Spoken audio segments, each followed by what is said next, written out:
The docking bay of Galactic Station Harmony buzzed with activity as ships from 100 worlds arrived and departed.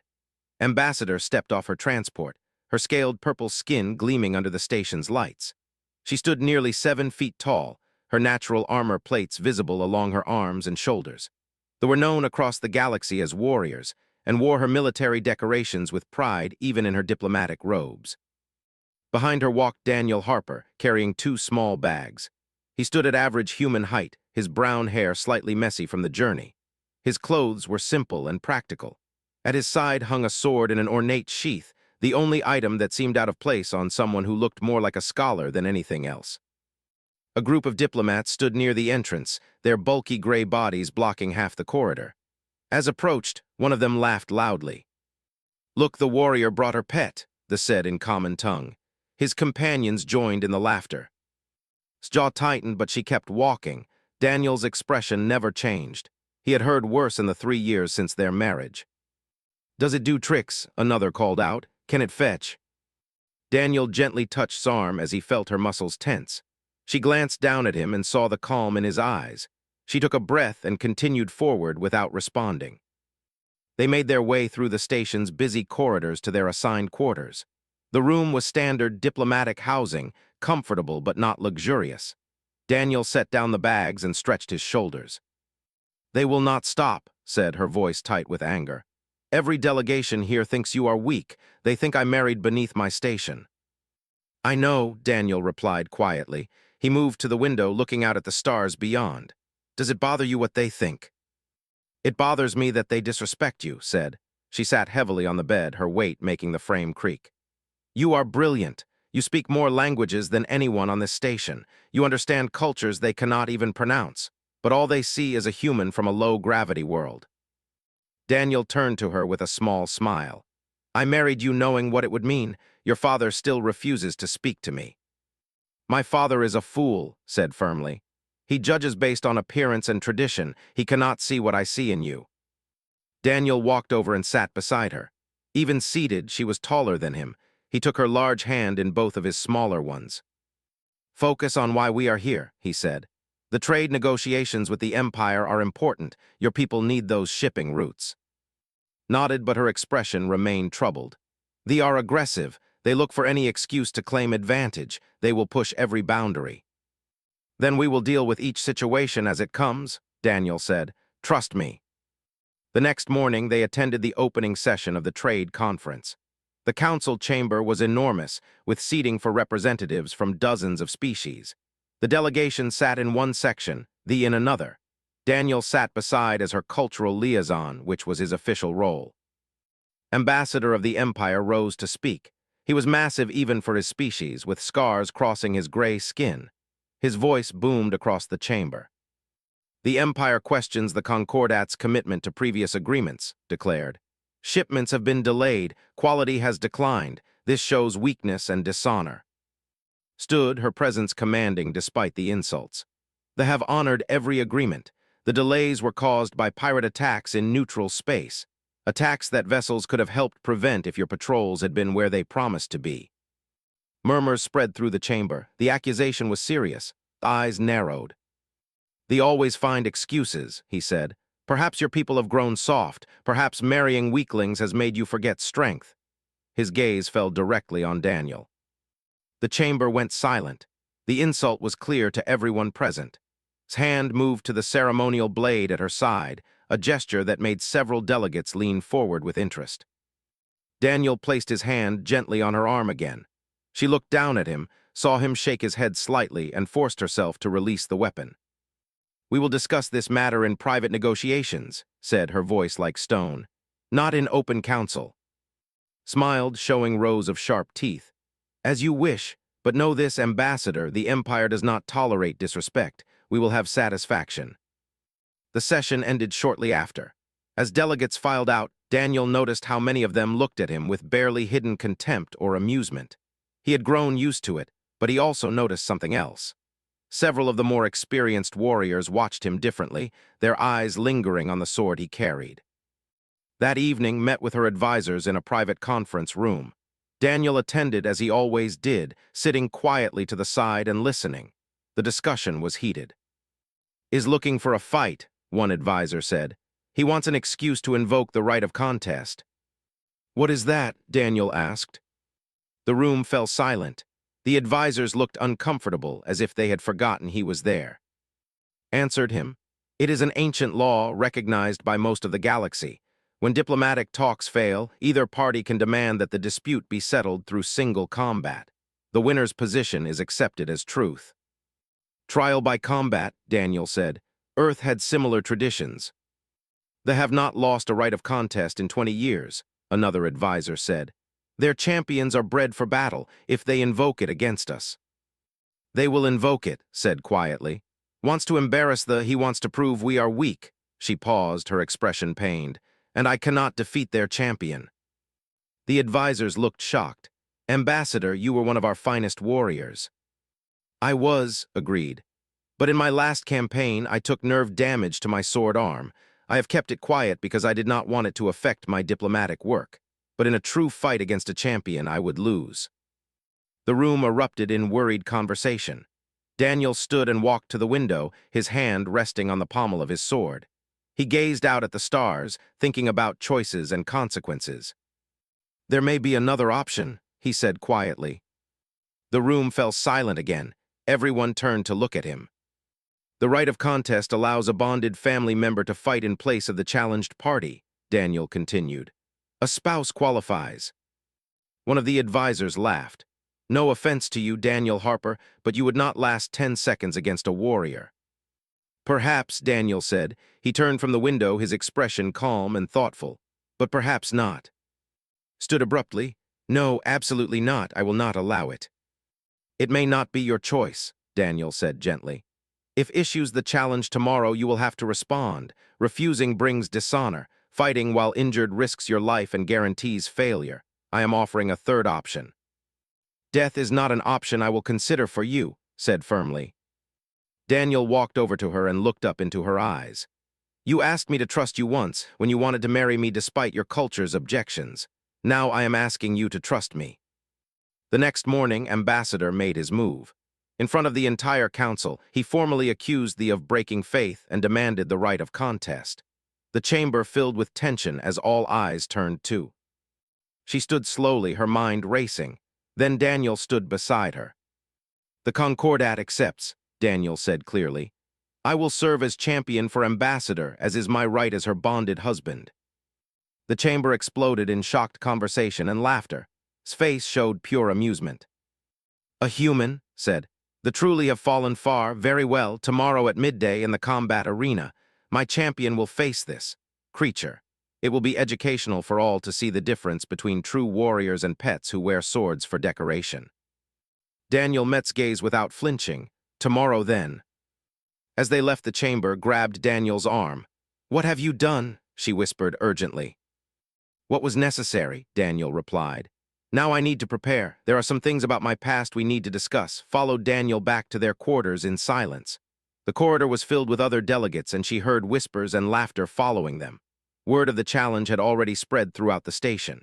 A human was going to fight a champion. Most species considered it a joke. Some thought it was tragic. Once inside their room, locked the door and turned to Daniel.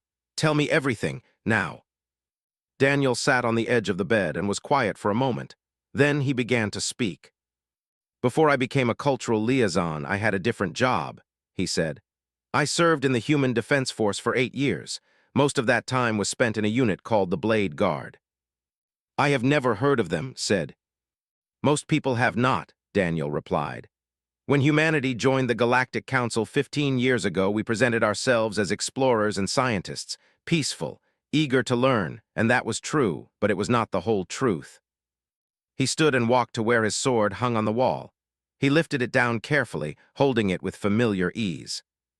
Humans had conflicts on our borders, Daniel continued.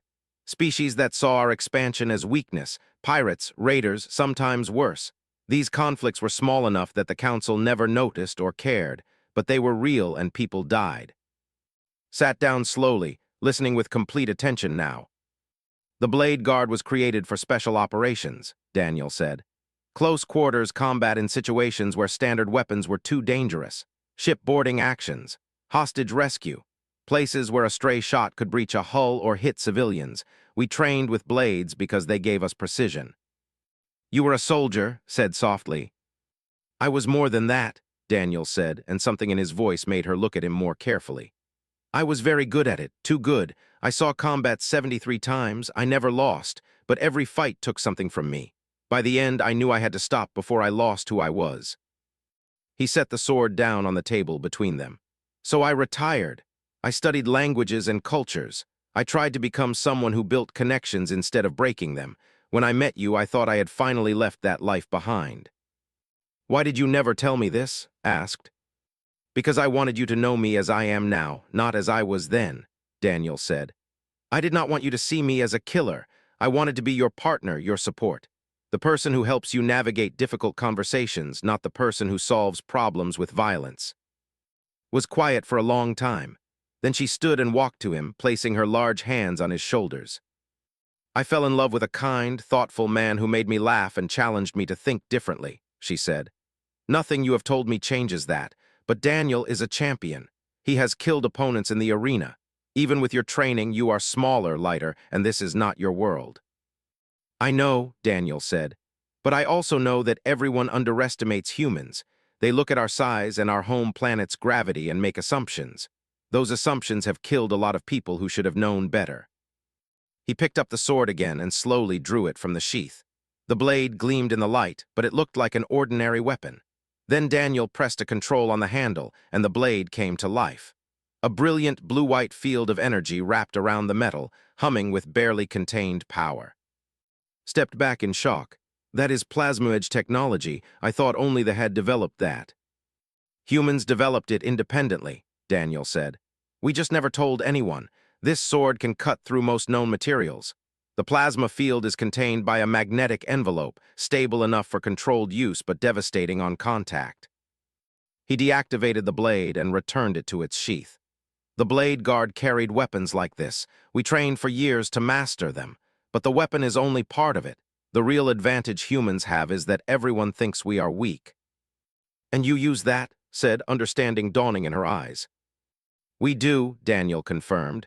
Our instructors taught us that a fight begins long before the first strike. It begins in the opponent's mind. Let them underestimate you. Let them be overconfident, then use their assumptions against them. A knock at the door interrupted them. Opened it to find one of her advisors, a younger named.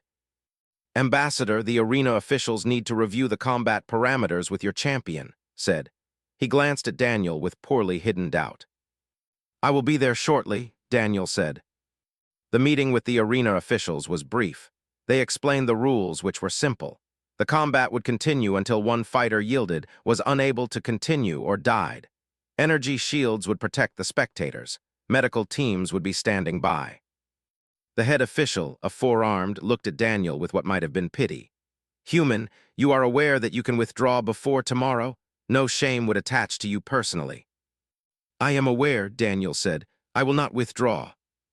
That evening, word had spread further. The recreational areas of the station buzzed with conversation about the upcoming fight. In a bar frequented by military personnel from various species, a group of warriors laughed loudly over their drinks. I heard the human carries a sword, one said. Probably cannot even lift it properly. We'll tear him apart, another agreed. It will be over in seconds. In a darker corner of the same bar, 3 figures sat quietly. They wore the uniforms of the Federation's security forces, and they were not laughing. That human, one of them said quietly. I saw how he moves, did you notice? I did, another replied. He walks like someone who has trained for combat, the way he turned his head in the corridor, checking angles without seeming to look. That is not a civilian. They are fools, the third said. They see a small human and think it means weak. They have never fought humans. Few have, the first agreed. Humans are new to the council, but I served on the border near their space. I heard stories from pirates who tried to raid human ships. The ones who survived had a different opinion about human weakness. Back in their quarters, watched Daniel as he went through slow, precise movements. It looked like a dance, but she recognized it now as combat forms. His body moved with efficiency, no wasted motion, each position flowing into the next. How many people have you killed? She asked suddenly. Daniel stopped moving and looked at her. 37 in direct combat, perhaps a dozen more indirectly through actions I took. I remember every one. Does it haunt you? Every day, Daniel said quietly. That is why I stopped. That is why I tried so hard to be someone else. But I need you to understand something. Tomorrow I will do what needs to be done. Not because I want to, but because the alternative is worse. What alternative? If I refuse, you lose the trade routes your people need.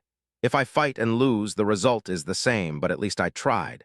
If I fight and win, everything changes. Not just for us, but for how the galaxy sees humanity. We have been playing weak and harmless for years. Maybe it is time to show that we are not. Moved closer to him. Promise me you will survive this. I promise I will do everything in my power to come back to you, Daniel said.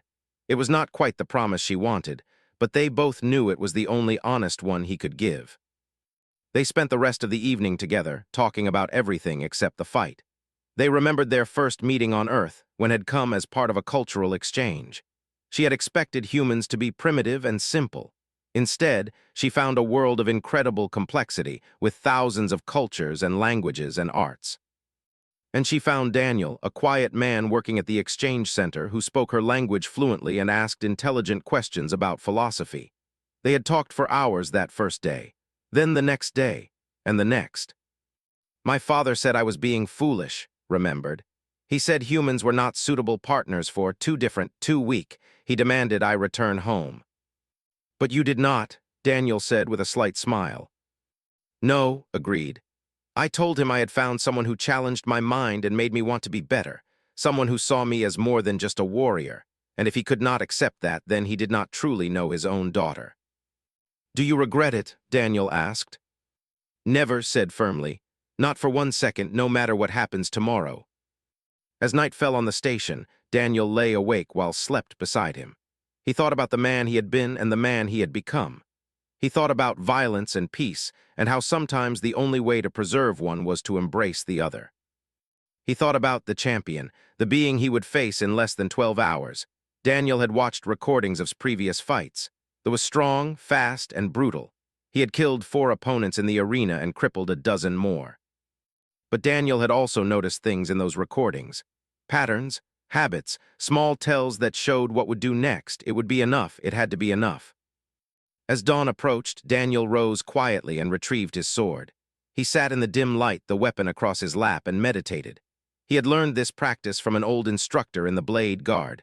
Before battle, clear your mind. Remember what you fight for. Remember who you are. He opened his eyes and looked at, still sleeping. He fought for her, for the life they had built, for the future where humans and other species could understand each other as equals. And for that future, he would become the warrior one more time. The combat arena occupied an entire section of Station Harmony's lower levels. It was a massive circular space with reinforced walls and energy barriers to protect spectators from stray attacks. The floor was bare metal, scored with marks from countless previous battles. Daniel arrived 2 hours before the scheduled fight. He wore simple combat clothing, lightweight and flexible. His sword hung at his side in its ceremonial sheath. A few arena technicians worked on the barrier systems, but otherwise the space was empty and quiet. He walked to the center and stood there, feeling the weight of what was coming. He closed his eyes and went through his breathing exercises, slowing his heart rate, calming his mind. Fear was natural, but it could not control him.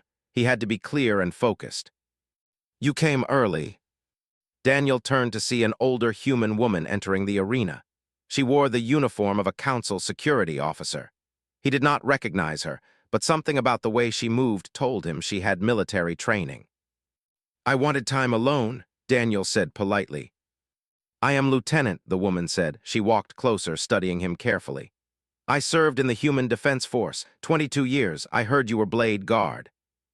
Daniel said nothing, but his silence was answer enough.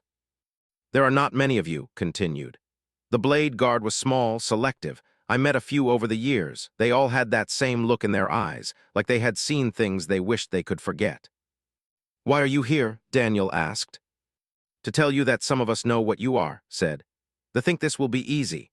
They think all humans are soft civilians, but I saw you walk yesterday, and I know a combat veteran when I see one. So I came to say good luck and to tell you that whatever happens today, you are not alone."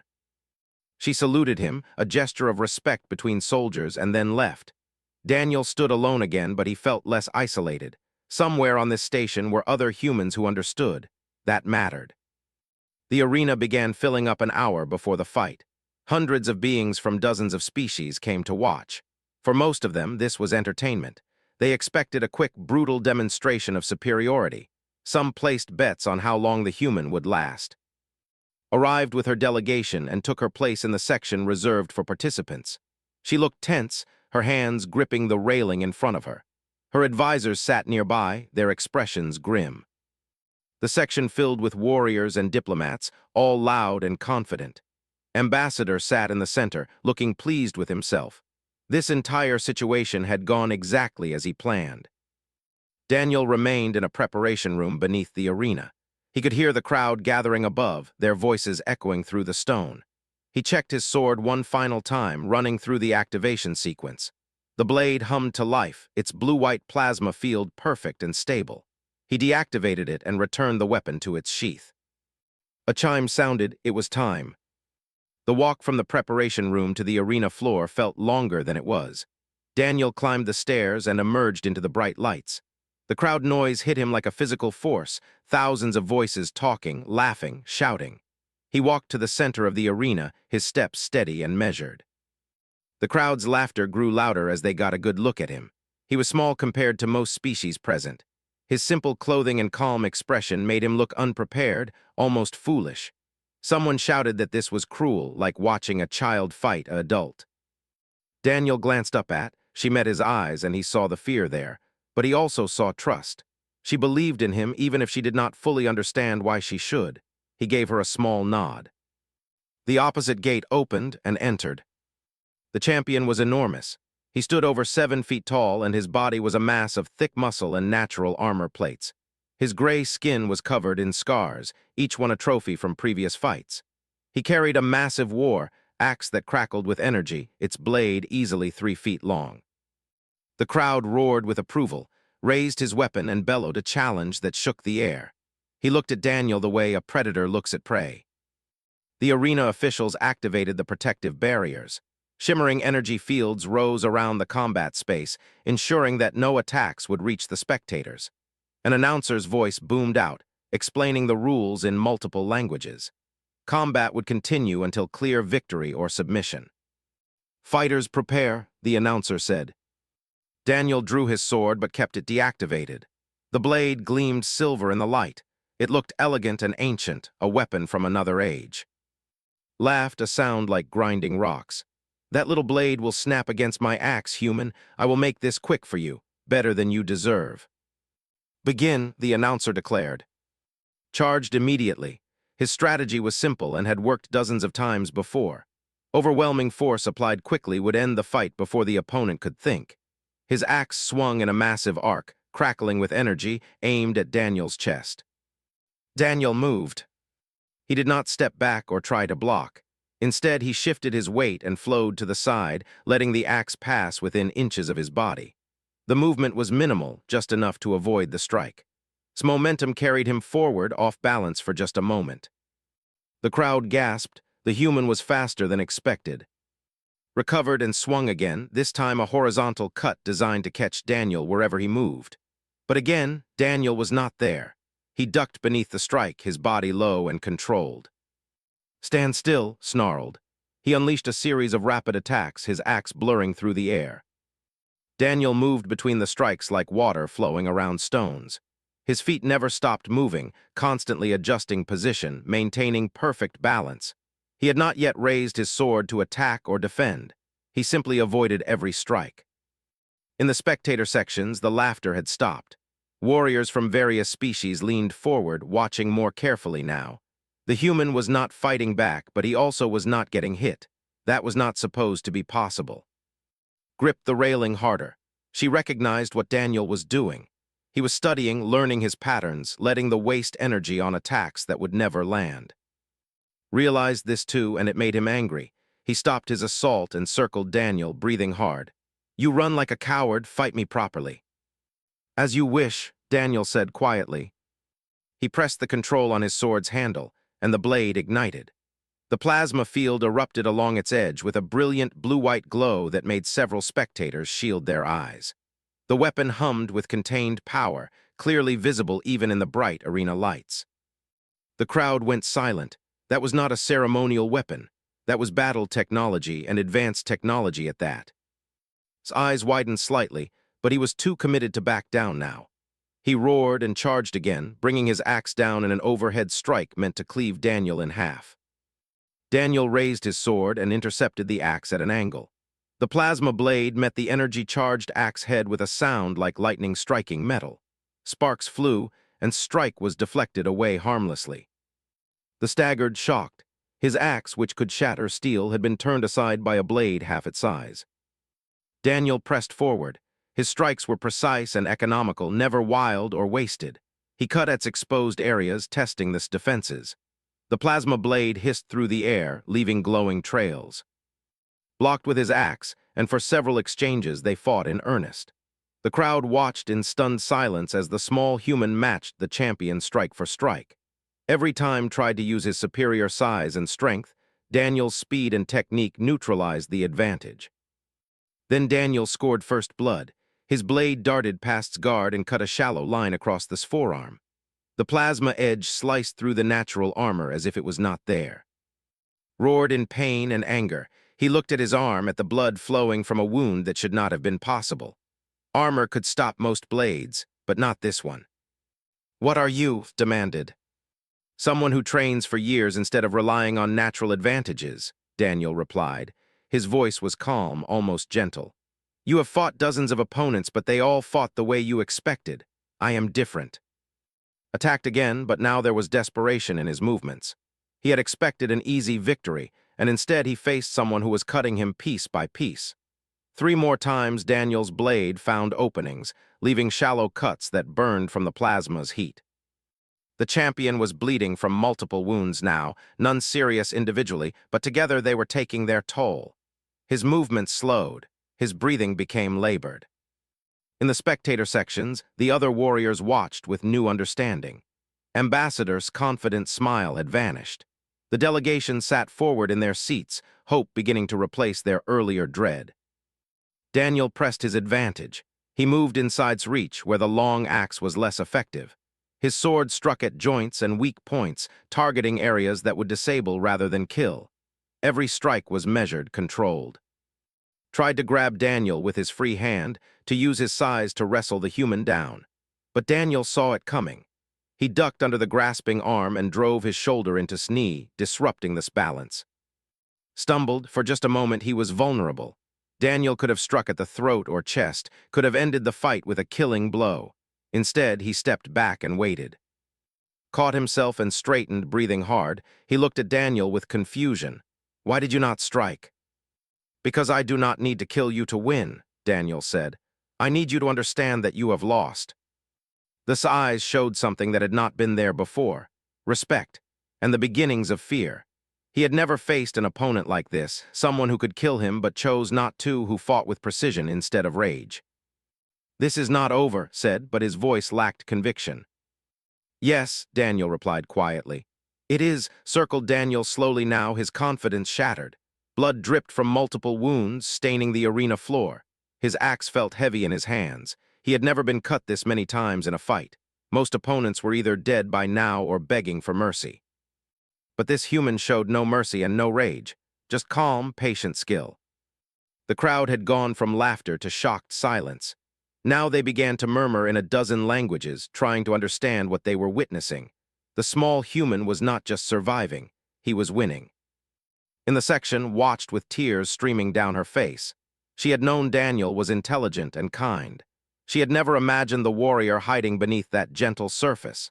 Every move he made was perfect, efficient, beautiful in its deadly precision. Ambassador sat rigid in his seat, his gray face darker with anger. This was not how things were supposed to go, had never lost. The human should have been dead in seconds. Instead, his champion was bleeding and desperate. Made his decision. If skill and technique were failing him, he would rely on pure aggression.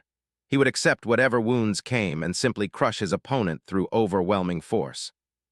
He charged with a roar that shook the arena. His axe swung in wide, wild arcs. He was no longer trying to be precise. He was trying to catch Daniel anywhere, anyhow, and end this humiliation. Daniel read the change in strategy instantly. Desperation made fighters dangerous but also predictable. He retreated before assault, his feet moving in perfect patterns, always maintaining the exact distance he needed. Pressed forward, attacking relentlessly. His axe struck the floor, sending up sparks. It whistled through empty air as Daniel flowed around it. He was using every bit of his strength and speed, but he could not land a solid hit. Then overextended. He put everything into a massive overhead strike, committing his full body weight. Daniel waited for precisely that moment. Instead of dodging away, he stepped forward and inside the attack. Axe slammed into the floor behind Daniel. Before they could recover, Daniel's blade came up in a precise arc. The plasma edge caught's wrist, cutting through armor and flesh. Not deep enough to sever the hand, but deep enough to make his fingers go numb. The axe clattered to the floor as grip failed. His primary weapon was gone. The crowd gasped. Several species began speaking at once, their voices rising in shock and excitement. A human had disarmed a champion. Stared at his empty hand, then at the axe on the ground. He looked up at Daniel, and for the first time in his fighting career, he felt genuine fear. Daniel stood ready, his glowing blade held in perfect guard position. He was not even breathing hard. "Yield," he said quietly. "This does not have to continue." Pride warred with survival instinct in his mind. He was a champion. He had never yielded. To do so now to a human would be a shame he could never wash away. But he was also a warrior who had survived dozens of fights by knowing when he was beaten. And he was beaten. His wounds burned. His hand would not grip. His opponent had shown mercy twice now when killing blows were available. That meant something. "I could use my natural weapons," said, raising his clawed hands. "This fight is not over." "You could try," Daniel agreed. "But you are wounded, tired, and I know every move you are about to make before you make it. You are a strong fighter, but strength alone is not enough against someone who has trained his entire adult life for combat like this." Daniel took a step forward. "I am going to tell you something true. I have fought 73 times in real combat, not in arenas but in places where defeat meant death. I have faced opponents stronger than you, faster than you, with better weapons than you. I am still alive. They are not." He paused, his sword still ready but not threatening. "You have a choice. Keep fighting and force me to cripple or kill you. Or yield with honor, knowing you faced someone beyond your current skill level. There is no shame in recognizing a superior opponent. The shame would be in dying for pride when wisdom is available." Stood silent for a long moment. The arena was so quiet that his labored breathing could be heard throughout the space. Every eye was on him, waiting for his decision. He looked up at the section at Ambassador. The ambassador's face was dark with fury, but he gave no signal. This was choice to make. The champion looked at Daniel again, at the human who moved like water and struck like lightning. At the warrior who could have killed him 3 times but chose to wound instead. That spoke to something in his culture. True strength included the wisdom to show mercy. Slowly knelt, he placed his uninjured hand over his heart in the gesture of acknowledgement. "I yield," he said clearly. "You have defeated me fairly. I acknowledge your superior skill." The arena erupted in chaos. Half the crowd could not believe what they had just witnessed. The other half was shouting questions, demanding explanations. How had a human defeated a champion? What was that sword? Why had no one known humans could fight like this? Daniel deactivated his blade and returned it to its sheath. He walked to and extended his hand. They looked at it in confusion for a moment, then understood. He took Daniel's hand, and the human helped pull him to his feet. "You fought with honor," Daniel said quietly so only could hear. "You are a skilled warrior. Today I was better. Another day after you trained differently, perhaps the result would change. That is how growth happens." Stared at him, trying to understand this strange human who defeated him, and then offered respect. "You could have killed me." "Yes," Daniel agreed. "But killing should be the last option, not the first. My people learned that the hard way."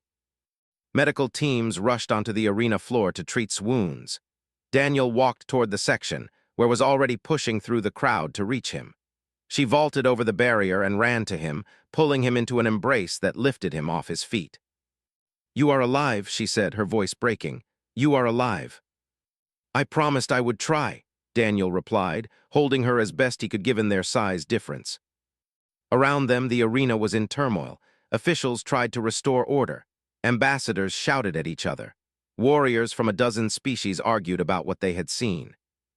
Ambassador descended from the section, his face like stone. He approached Daniel and the crowd quieted to hear what he would say. The right of contest has been satisfied, said formally. His voice was tight with suppressed anger. The position is accepted as truth. The trade agreements will be honored as originally negotiated. He paused, looking directly at Daniel. I congratulate thee on their champion. It seems we underestimated human capabilities. Many do, Daniel said calmly. We try not to take offense. It gives us advantages when we need them. His jaw worked as he processed that statement and its implications. Then he turned and walked away, his delegation following in confused silence. Other ambassadors approached, all with questions. Where had Daniel trained? What technology powered his sword? How many humans had similar skills? Were there more warriors like him? Daniel answered carefully, revealing some information but keeping much hidden. Yes, some humans trained in advanced combat techniques. Yes, humanity had developed certain technologies independently. No, he would not discuss specifics of human military capabilities. Those were matters for official channels. Lieutenant appeared at the edge of the crowd. She caught Daniel's eye and nodded once, a gesture of approval and recognition. Then she melted back into the crowd. Finally, arena officials escorted Daniel and away from the chaos. They returned to their quarters, where advisors were already waiting, their expressions a mixture of shock and excitement. The entire station is talking about nothing else, said. Recordings of the fight are being transmitted across the galaxy.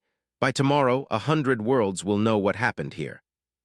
Is that good or bad? Asked. Both, Daniel said, sitting down heavily. The adrenaline was fatting now, and he felt exhausted.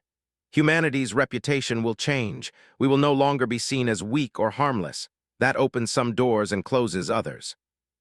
Will there be consequences for hiding your military strength? One advisor asked. Probably, Daniel admitted. The Council will ask questions. Humanity will need to provide answers. But that was always going to happen eventually. Better it happens because we proved ourselves in honorable combat than because someone attacked us thinking we were easy prey. Sat beside him and took his hand. What happens now? Daniel smiled tiredly. Now I go back to being a cultural liaison.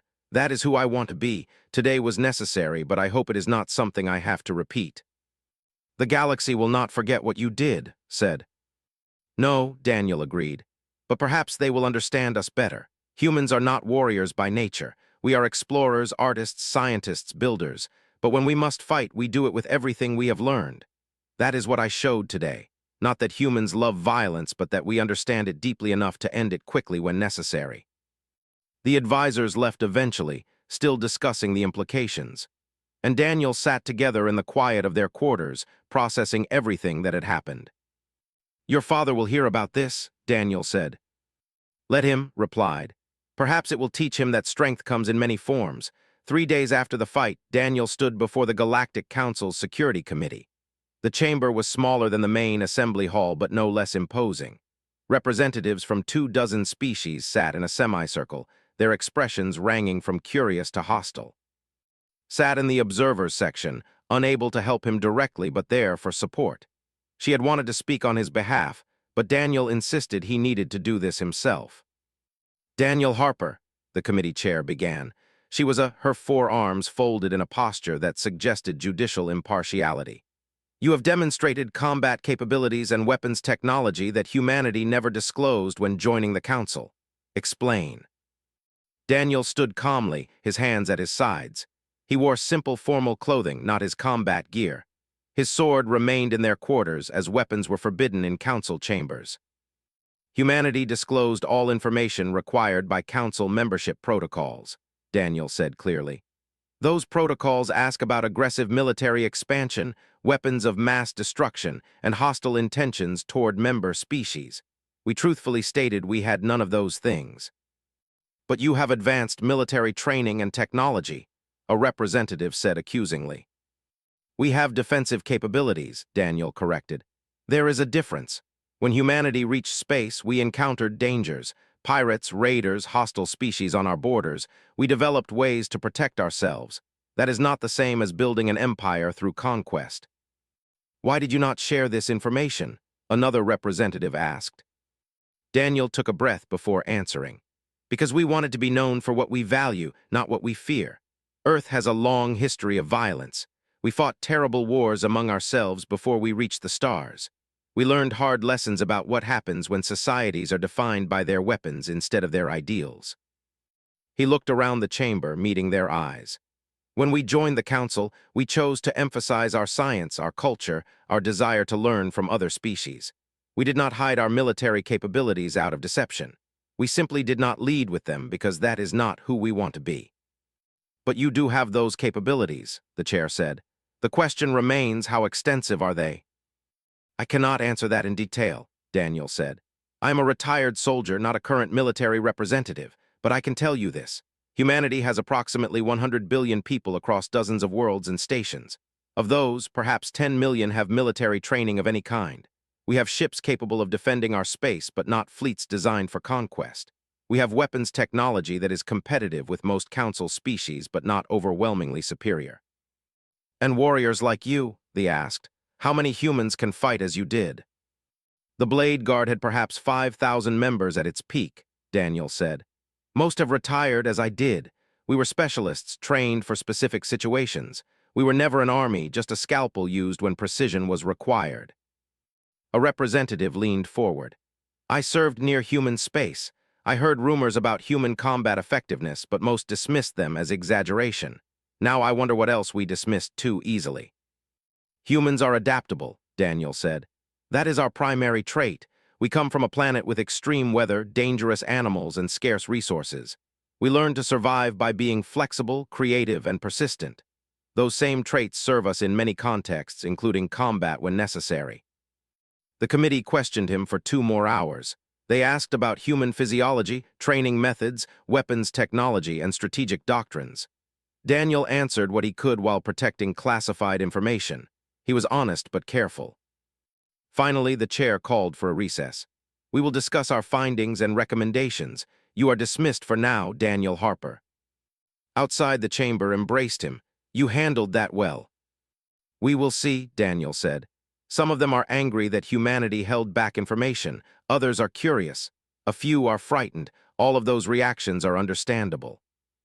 They walked through the station corridors together. Things had changed noticeably since the fight.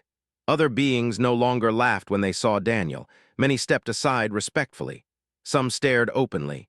A few approached to ask questions or offer congratulations. A group of younger warriors stopped them in a busy corridor. Their leader, a female named, bowed formally to Daniel. We watched your fight, said. Your technique was remarkable. Would you consider teaching? Many of us train in traditional combat, but we see now that there are other effective methods. Daniel considered the request. I am not a teacher, but perhaps I could arrange for human combat instructors to conduct exchanges with interested species. Learning from each other benefits everyone. His eyes brightened. That would be valuable, thank you. As they continued walking, smiled. You are becoming famous. I am becoming visible, Daniel corrected, which is different and more complicated. That evening, they received an unexpected visitor. The champion requested permission to enter their quarters, was immediately wary, but Daniel agreed to see him. Entered carefully, his movements still stiff from healing wounds. He carried no weapons and wore simple clothing. His bearing was different from their first meeting, less arrogant, more thoughtful. I am recovering well, said without preamble. Your strikes were precise. You damaged but did not destroy. That required great skill. I am glad you are healing, Daniel said, offering him a seat that groaned under his weight. I came to ask questions, continued. I have fought for 15 years. I thought I understood combat. Then you showed me I was like a child playing with wooden swords. How? Daniel sat across from him. You relied on natural advantages. You are strong, tough, and your species has instincts for fighting. Those things won you many victories. But you never faced someone who had none of those advantages and had to compensate through study and practice. Tell me about human training, said. For the next hour, Daniel explained. He talked about how humans studied biomechanics and psychology, how they trained constantly because they lacked natural weapons, how they learned to read opponents and exploit weaknesses. He spoke of the philosophy behind human martial arts, the idea that fighting was a science that could be studied and perfected. Listened intently, occasionally asking questions. When Daniel finished, the sat quietly for a moment. "I want to train in your methods," said finally. "Will you teach me?" "I am not staying on this station permanently," Daniel said. "But what I said to those warriors applies to you as well. If you come to human space, I can arrange for proper instruction." "I will come," said with conviction. "I thought I was a champion, but I was only strong. I want to become what you are, a true warrior." After left, looked at Daniel with amusement. "You defeated him, and now he wants to learn from you. They have a strange sense of honor." "Not so strange," Daniel said. "He recognized that I was better and wants to improve. That is respectable." A priority message arrived on their communication terminal. It was from Home World, marked urgent. Opened it, and her expression shifted through several emotions as she read. "My father is coming here," she said quietly. "He will arrive tomorrow. He demands to meet with both of us." Daniel nodded slowly. "That was inevitable. Your father is a military general. Of course he wants to assess the human who defeated a champion." "He was cruel to you before," said her voice hard. "He refused to acknowledge our marriage. If he treats you with disrespect now, I will not tolerate it." "Let me handle it," Daniel said gently. "We both know this is not really about me. It is about his relationship with you." General arrived the next day with a small security escort. He was massive even for a covered in battle scars, with decorations marking decades of military service. His presence dominated any room he entered. The meeting took place in a neutral conference room. Entered and looked at his daughter first, his expression unreadable. Then his gaze moved to Daniel, examining him with a warrior's eye. "So you are the human," said. His voice was deep and harsh. "I am Daniel Harper," Daniel replied calmly. "It is an honor to finally meet you, General." "I watched recordings of your fight," continued. "Multiple times. I analyzed every move. Your technique is extraordinary. Your control is perfect. You could have killed several times, but chose not to." "Killing was unnecessary," Daniel said. Sat down heavily. "I owe you an apology. When my daughter chose to marry you, I thought she was being foolish. I thought you were weak, unsuited for a warrior's family. I was wrong." The admission clearly cost him effort, looked shocked. "You judged me without knowing me," Daniel said. "But you were not alone in that. Most of the galaxy makes the same mistake about humans." "Why did you hide what you were?" asked. "Why pretend to be something less than you are?" "I did not pretend," Daniel said firmly. "I am exactly what I appear to be, a cultural liaison who prefers peace and conversation. The warrior is something I was, not something I want to be. I returned to that role because circumstances required it, but it is not my identity." Studied him for a long moment. "That makes you either very wise or very strange." "Perhaps both," Daniel said with a slight smile. The general turned to, "You chose better than I understood. I apologize for my stubbornness. I would like to know my son-in-law if he is willing." His eyes filled with tears. She had wanted her father's acceptance for 3 years.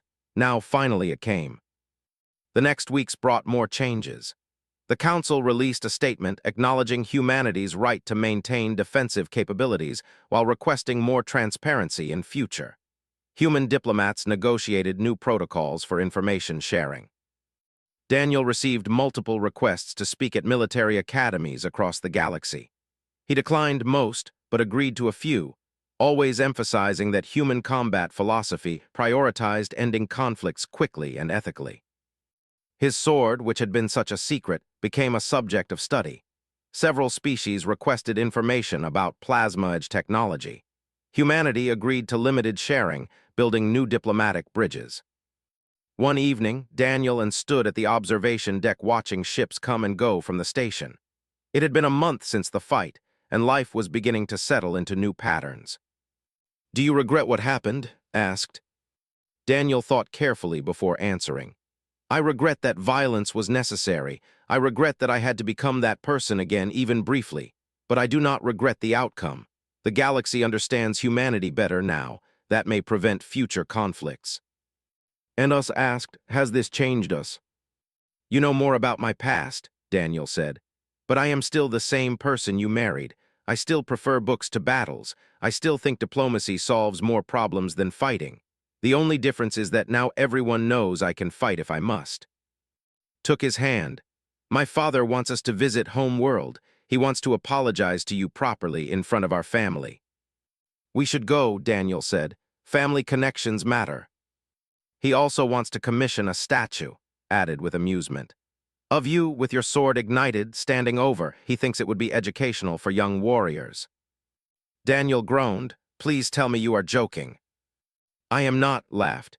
You are a symbol now, Daniel, the human who proved that wisdom and skill can overcome natural strength. You will have to accept that. I would rather be known for translating poetry or negotiating trade agreements, Daniel said. You can be both, said gently. That is what makes you exceptional. You understand combat deeply enough to avoid it most of the time. But when avoidance fails, you can win decisively and show mercy afterward. That combination is rare in any species.